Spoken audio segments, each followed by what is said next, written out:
People went into the safe room because of a rocket. Suddenly they heard shootings, and before we knew what's going on, there was already hundreds of terrorists in Be'eri. They put the tire right next to the safe room, and all the toxic smoke penetrated inside. Imagine yourself in the dark, hearing shooting in Arabic outside your window, but you have no idea what's going on because you don't have battery on your phone. This is the best case scenario for Be'eri on that day. They had to bring in an expert from the state, the only man in the world that could take a DNA sample from such a burned and small scales of human remain. In this home there was very intense fighting. Since it's the pile of blood were here for so long, you can still see where it was. My oldest brother lived right there.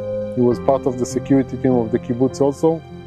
And he got here. This is the place he fought the terrorists for 7 hours, and the terrorists managed to get here and murdered him and the rest of the people that were here. The General Mickey Edelstein, that was the head of the investigation of the fight in Kibbutz Be'eri, came to my parents and he said, this was the most important fight of Kibbutz Be'eri because the people here in the dental clinic saved hundreds of people in the neighborhood next to it, because about 15 minutes after they were murdered, the IDF took over this neighborhood. Here we are at the cemetery of the kibbutz.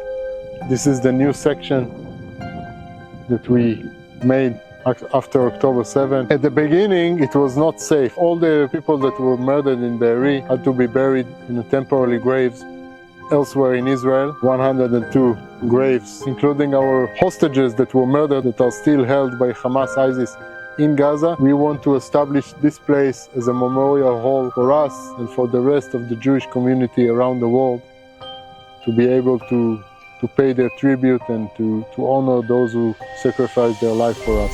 This is Be'eri, and this is our story. We will prevail, and with your help, we'll make the kibbutz bigger and better than it was. Here where you see the dirt, there was an education center. This is where you form the bond with your classmates, and in the kibbutz, your classmates is everything almost.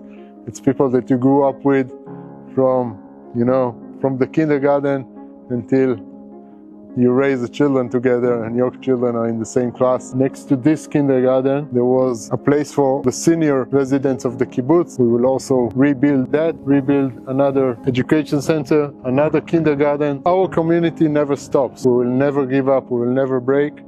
And this will be also our winning, having children, having big families. This is all the newborn babies from 2024, 25. And this is our dining room, our dining hall, where the whole community eats together 3 meals a day, 7 days a week. And of course, like everywhere else, we never forget our hostages. The dining hall is our community center. We want to renovate the dining hall and make it more pleasant. This is our little supermarket.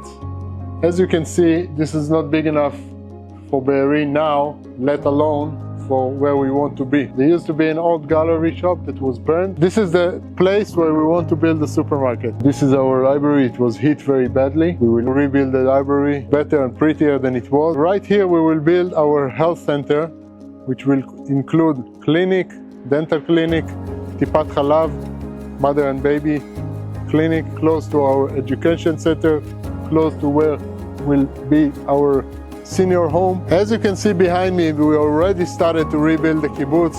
This is the Shikmim neighborhood, 52 units. Next month we will build another 2 neighborhoods, one of 12 units and another of 72 units. And with your help, we will make the kibbutz bigger than it was, stronger than it was.